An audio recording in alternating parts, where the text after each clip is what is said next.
Il y a un temps où est-ce que Dieu dit, le moment est venu. Parce que Dieu ne pose jamais une fondation qu'il n'a pas l'intention d'élever. Dieu ne pose jamais de fondation qu'il n'a pas l'intention d'élever. Et Dieu ne commence jamais un chantier qu'il ne veut pas terminer. Regarde 2-3 personnes à côté de lui, dis-lui, je suis en construction. Dis-lui, je suis en construction. Je suis en construction. Je suis en construction. Le zèle de ta maison me dévore. N'est pas un verset poétique. Ce n'est pas une décoration biblique. Mais c'est une prophétie. C'est un mandat. C'est un appel. C'est surtout un processus. My God. Alors Kinshasa, les bundeurs et les bundeuses. Prépare-toi.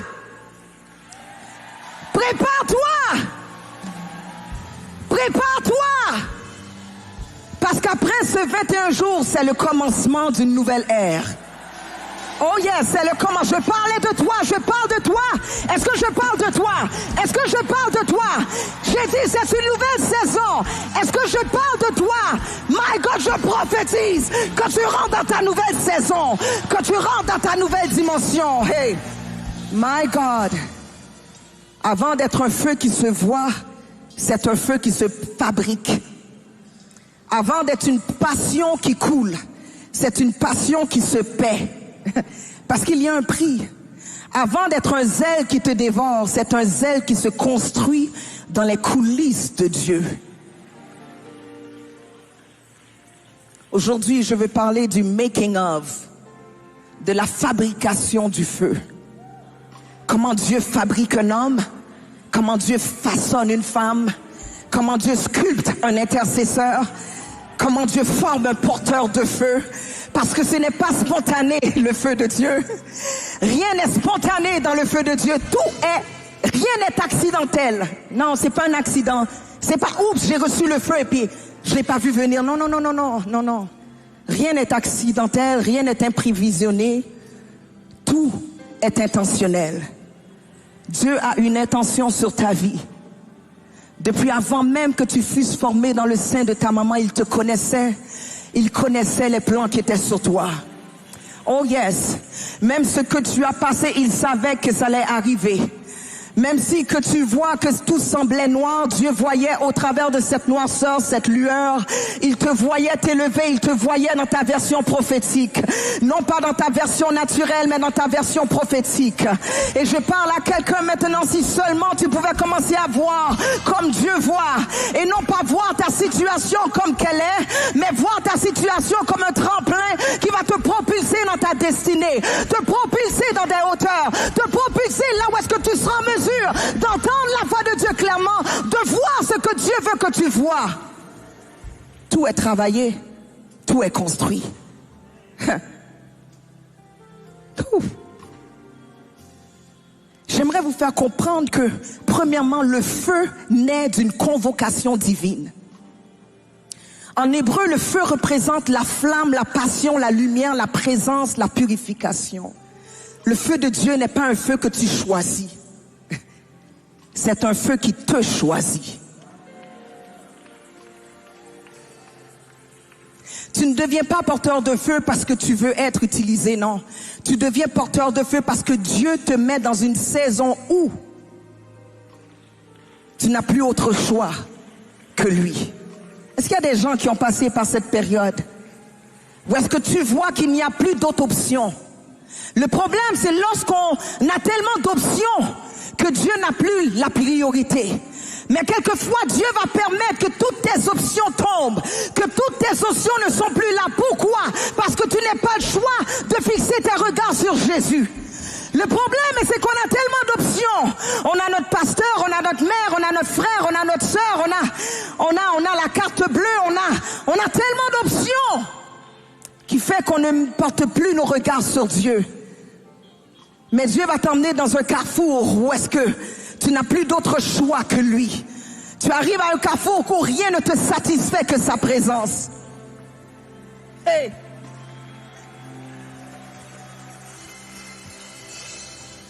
Où est-ce que tu dis, Seigneur, Même si tu veux pas m'utiliser, si je n'ai que toi, c'est correct.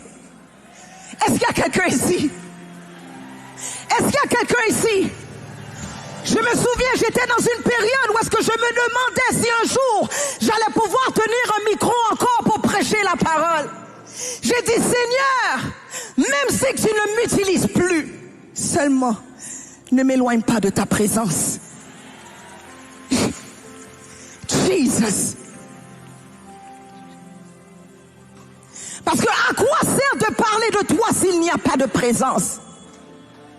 À quoi sert de te chanter s'il n'y a pas de présence? J'ai dit, Seigneur, je te veux toi premièrement, je veux ta présence. Je veux cette relation avec toi, cette communion avec toi. Seigneur, je ne cherche pas le ministère, mais je te cherche toi. Est-ce qu'il y a quelqu'un ici? Seigneur, je ne cherche pas le micro, mais je cherche toi, je cherche ta voix. Lorsque Dieu t'enlève tout, et que tu fais un face à face avec ton Dieu,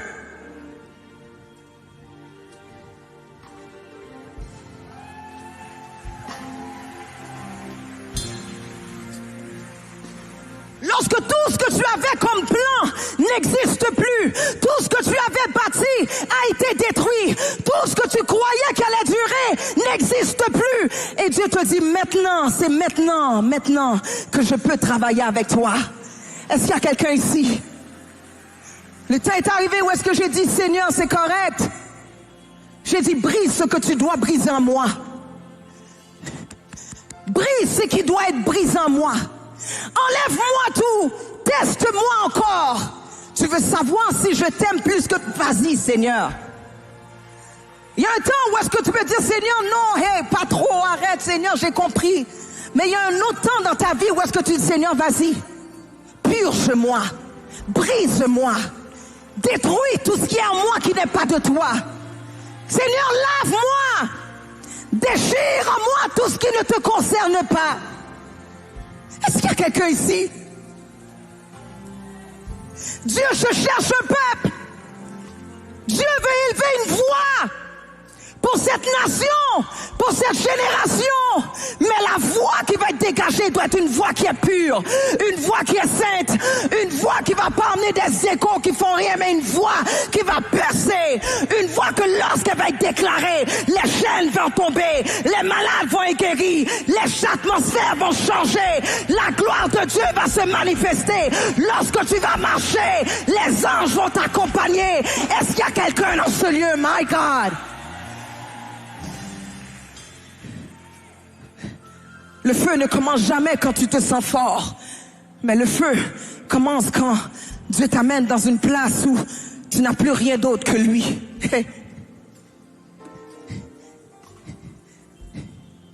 Moi je n'ai que Jésus, oh. Si tu me l'enlèves, je n'aurai plus rien. La la la la la la la la.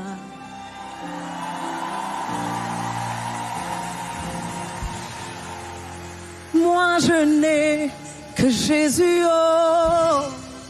Si tu me l'enlèves, je n'aurai plus rien. La la la la la la la la. Hey.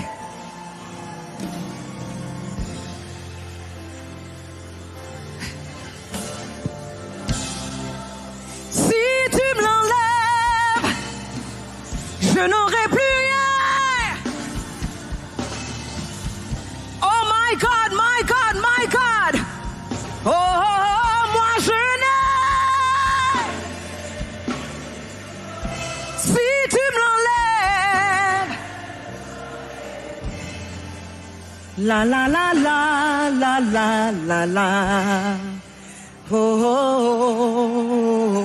oh. On peut enlever mon titre. On peut enlever ma maison, on peut enlever ma réputation, on peut enlever mes amis, on peut enlever mes connaissances, mes relations, on peut enlever ce que j'ai bâti, on peut enlever. My God, tu peux enlever tout. But you shall not touch my anointing. Tu ne pourras pas toucher mon nom de Jésus. Tu ne pourras pas toucher ma consécration. Tu ne pourras pas toucher mon feu. Tu ne pourras pas toucher ma gloire. Tu ne pourras pas toucher ma communion avec Dieu.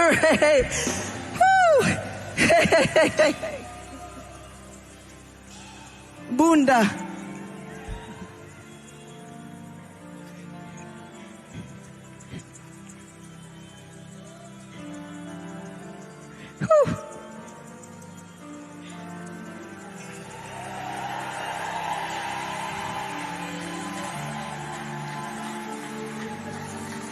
Jesus, Jesus, Jesus, Jesus, Jesus. Oh my God. Comment penses-tu que Dieu va t'emmener dans une autre dimension si tu ne passes pas par le feu? Moïse a vécu le désert. David a passé par le pâturage et par la grotte.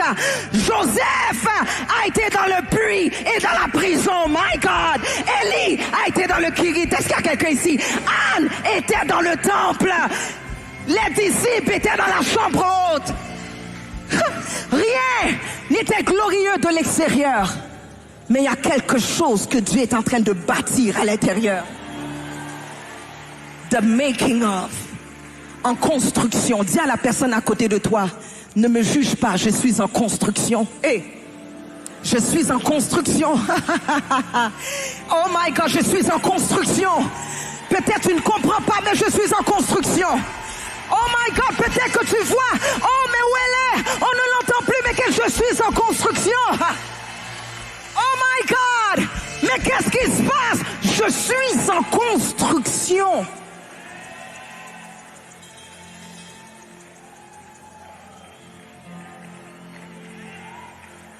Il fait une chose nouvelle, sur le point d'arriver. Ne la connaîtrez-vous pas? Peuple de Dieu, Dieu veut faire quelque chose de nouveau, mais tu es encore attaché au passé. Tu dois couper les liens avec le passé pour que tu puisses rentrer dans ta nouvelle destinée, dans ta destinée prophétique. Est-ce qu'il y a quelqu'un ici? Je parle à quelqu'un, fais la paix avec ton passé. Il y a un temps où est-ce que tu dois dire à ton passé, ok, c'est correct, merci beaucoup, j'ai appris, c'est bon, il n'y a pas de problème.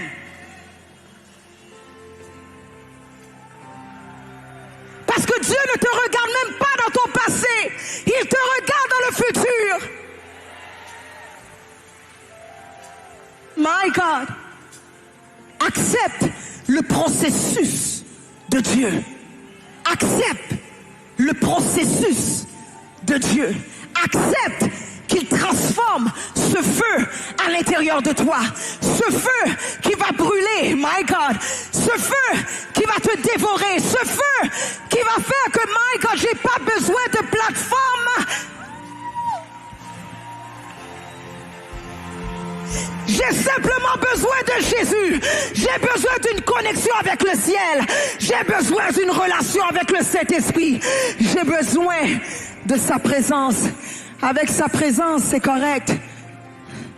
J'ai pas besoin de rien d'autre. Oh my God, il y a quelqu'un présentement qui est dans le laboratoire, qui est en construction, qui est en préparation. Laisse-moi te dire, ton passé fait partie de l'histoire. Parce que le jour viendra où est-ce que tu vas remercier Dieu pour ton passé. Tu vas saluer ton passé. Le temps viendra même que tu vas voir les gens qui t'ont fait du mal. Tu vas leur dire merci, merci, merci. Tu vas regarder les gens qui t'ont humilié. Tu vas dire merci. Parce qu'ils voulaient qui te détruit, mais Dieu l'a utilisé pour ton bien. Parce que toutes choses concourent au bien de ceux qui aiment Dieu. Lorsqu'on t'attaque, lorsque tu es dans la persécution, lorsque tu es en train de vivre des chaos, c'est le temps où est-ce que tu dois être sage et dire Seigneur, laisse-moi juste savoir quels sont les pas que je dois faire. Amen, quelqu'un, amen, quelqu'un, amen, quelqu'un, amen, quelqu'un. Le feu commence par la prière. La prière n'est pas une activité, mais c'est une grossesse spirituelle. Et j'étais là, j'ai dit, Seigneur, I'm pregnant. Je suis enceinte de ma prochaine dimension. Je suis enceinte de ma prochaine saison. Seigneur, peu importe ce qui s'est passé, je ne l'associe pas à toi. Mais Seigneur Dieu, maintenant, travaillons ensemble. Écrivons une nouvelle histoire. Est-ce qu'il y a quelqu'un ici? Le Seigneur veut écrire une nouvelle histoire avec toi. Il y a quelque chose de nouveau que Dieu veut écrire.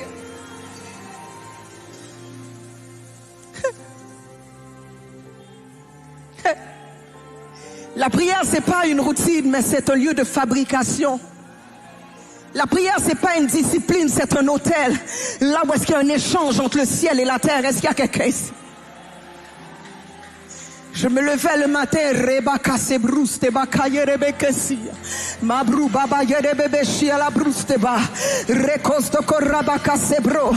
Je priais non pas parce que j'allais prêcher, non pas parce que j'avais une invitation, non pas parce qu'il y avait une porte ouverte. Je priais parce que je priais.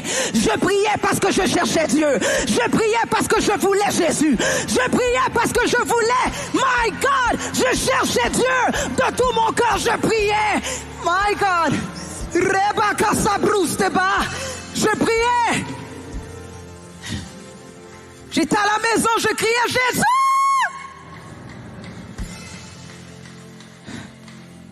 Maman, pourquoi tu cries? Hé, laisse-moi crier. Maman, mais qu'est-ce que... Non, Maman, ça fait 5 heures de temps que tu pries avec la même intensité, sans arrêt. J'ai dit, ouais, c'est bon. C'est bon. C'est bon. C'est bon. C'est bon, c'est bon, c'est bon, c'est bon. Laisse-moi prier. Parce qu'en même temps que je prie, je suis en train de te libérer également. Parce que ce que je porte n'est pas juste pour moi, mais je le porte pour toi, pour les enfants de tes enfants, pour les nations. Est-ce qu'il y a quelqu'un ici? Dieu est en train de bâtir quelque chose à l'intérieur de toi. Tu ne comprends pas. Arrête de prier, Seigneur, délivre-moi. Dis, Seigneur, remplis-moi. Seigneur, transforme-moi. Seigneur, fais le travail que tu dois faire. Seigneur, change-moi. Seigneur, my God. Woo! Jesus. Prier en grec, proseuchomai, qui parle de se tourner entièrement à Dieu, demeurer, attendre. Chose qu'on ne veut pas faire, on ne veut pas attendre. Mais quelquefois tu dois attendre. Je me souviens, j'étais là, je priais. Ma fille m'a dit, Mamie, mais pourquoi tu pries comme ça? J'ai dit, je cherche la face de Dieu. Elle a dit, tu cherches la face humaine, j'espère que tu vas le trouver, hein?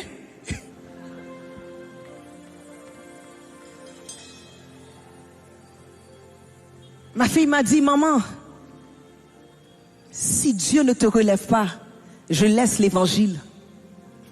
Parce que je t'ai trop vu servir Dieu fidèlement. Quelquefois, les amis, il y a des situations qui arrivent dans ta vie. C'est parce que Dieu veut te permettre de rentrer pleinement dans ta destinée. Il y a des paroles prophétiques que j'avais reçues il y a 15 ans que je suis en train de voir maintenant. Mais il y avait le processus, il y avait la mort, il y avait le brisement, il y avait l'humiliation, il y avait la séparation, il y avait l'isolation, il y avait rien d'autre que Jésus. La parole de Dieu nous dit, mais ceux du peuple qui connaîtront leur Dieu seront forts et feront des exploits. Ceux du peuple, ceux du peuple, ceux du peuple, ceux du peuple, ceux du peuple, ceux du peuple qui connaîtront. Connaître ton Dieu.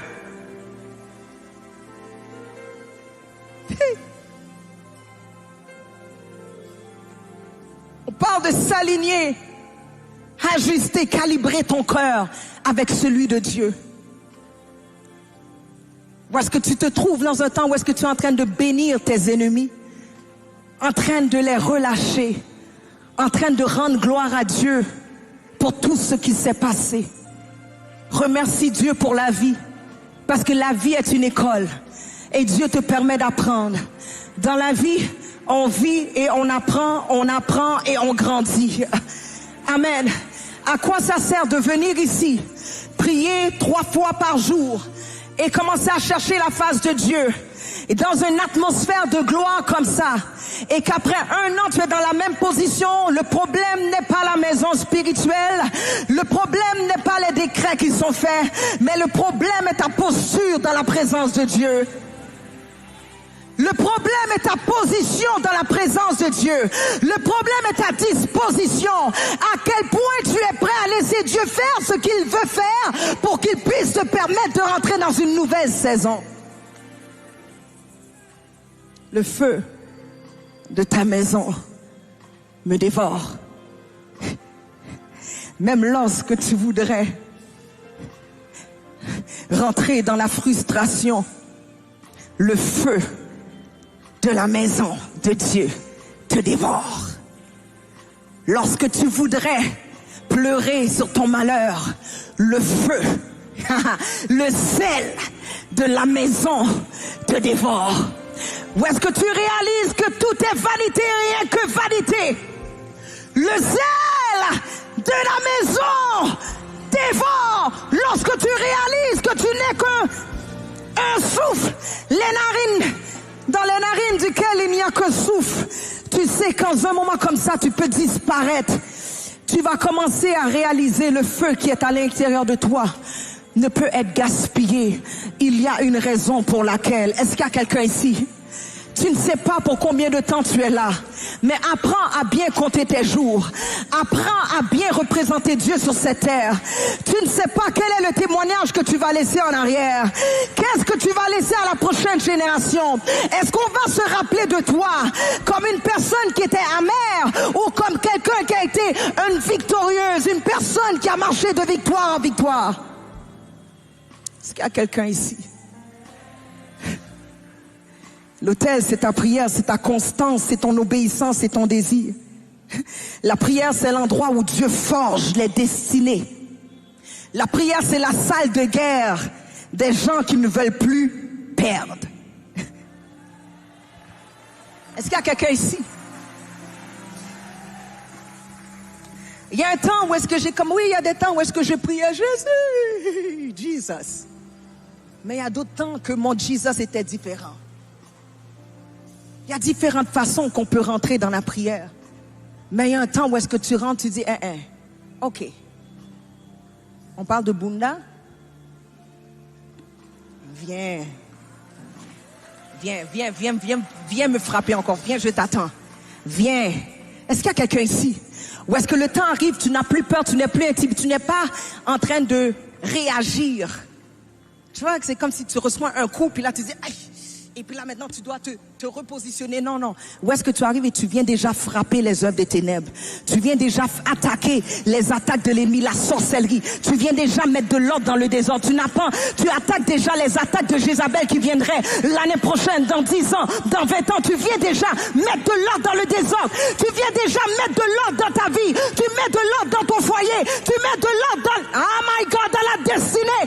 Tu commences à combattre le bon combat.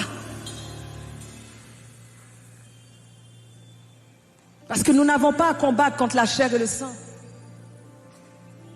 mais contre les esprits méchants. Et Dieu nous a donné le pouvoir de marcher sur les serpents et sur les scorpions, et c'est toute la puissance de l'ennemi, afin que rien ne puisse nous nuire. C'est lorsque j'ai compris que même si qu'il y a la guerre, à la fin, je sais que je vais gagner. J'ai dit, même si qu'il y a des attaques, it's a game. Ça fait partie du jeu. À la fin, je sais que je vais gagner. Et c'est la raison pour laquelle tu dois t'assurer que ton cœur soit aligné avec celui de Dieu.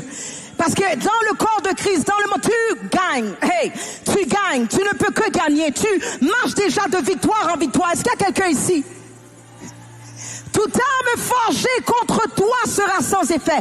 Les armes seront forgées, oui, mais ils n'auront pas l'effet qu'ils devaient avoir. Cette arme qui est envoyée pour te tuer ne te tuera point. Cette arme qui est envoyée pour te déstabiliser ne te déstabilisera pas. Pourquoi? Parce que tu es ancré. La fondation a été solide. Amen, quelqu'un. La prière, c'est ce qui va te garder. C'est ce qui va te garder quand tout le monde tombe. Tu peux tout enlever, mais pas ta vie de prière. Est-ce qu'il y a quelqu'un ici? Il faut comprendre quelque chose. Des fois, on veut voir la gloire, on veut voir les miracles.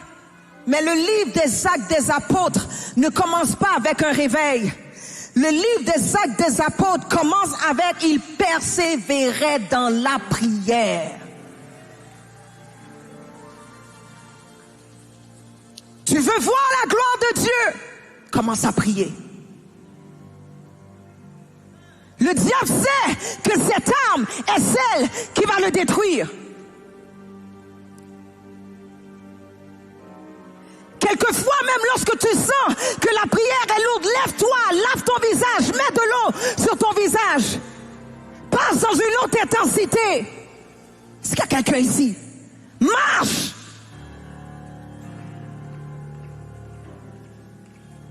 Tu te sens pressé, commence à prendre l'huile, ouin chaque fenêtre, chaque porte.